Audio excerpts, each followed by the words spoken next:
Twice as many early and mid-career women than men currently say they intend to leave the high-tech industry. In a groundbreaking new study, computer scientists and sociologists have teamed up to uncover the hidden workplace triggers driving this massive retention gap and what the rise of AI means for the future.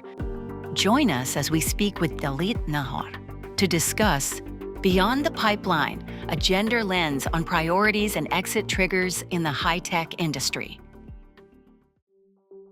Prior to joining the academic college, I worked for more than 2 decades at the high-tech industry at IBM Research. And I observed an interesting phenomena where employees, mainly women, who at some point in their career decided to leave the high-tech industry. I observed the striking phenomena that it happens only to women. I never encountered even one man who left the industry. And I wondered whether this phenomena can be explained. Well, the most surprising, striking thing that we discovered is that when you ask men whether they have intentions to leave the job, they say no, whereas about twice as many women would say that they have intentions to leave the job. And we believe the gap is even wider because we didn't ask the question directly. What we asked is, what would be the factors that would trigger you to leave the job? And we gave about 15 reasons. And the 16th was, I have no intentions. So we believe that had we asked the question more directly, the difference, the gap between men and women would have been even larger.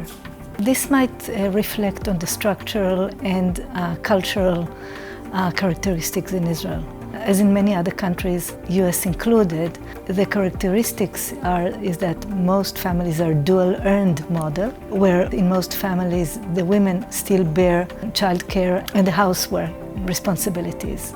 And for them, flexibility and working remotely matters a lot. This also is combined with a high fertility rate in Israel, so we have more children in general, and therefore these things matter way more than for the men.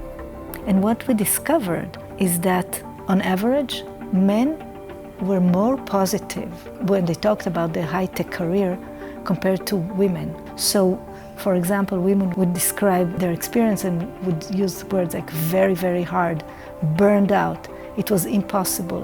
Whereas men, when they talk about a negative experience, it was milder and softer. One of the striking phenomena that we saw is that what people say matters to them is not necessarily what will cause them to leave the job. And this is surprising because there is this gap here between what people claim matters for them and they care about, whereas what will actually trigger them to leave.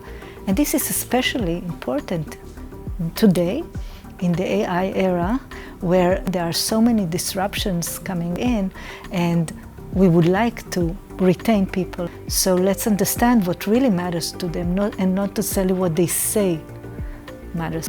I think this was a very valuable collaboration between a computer scientist and a sociologist, and I would like to see more and more of such studies and research coming into our field and making an effect and making the workplace for the high-tech industry a better place for everybody, regardless of gender. Find out more in Beyond the Pipeline, a gender lens on priorities and exit triggers in the high-tech industry. A research article in the July 2026 Communications of the ACM.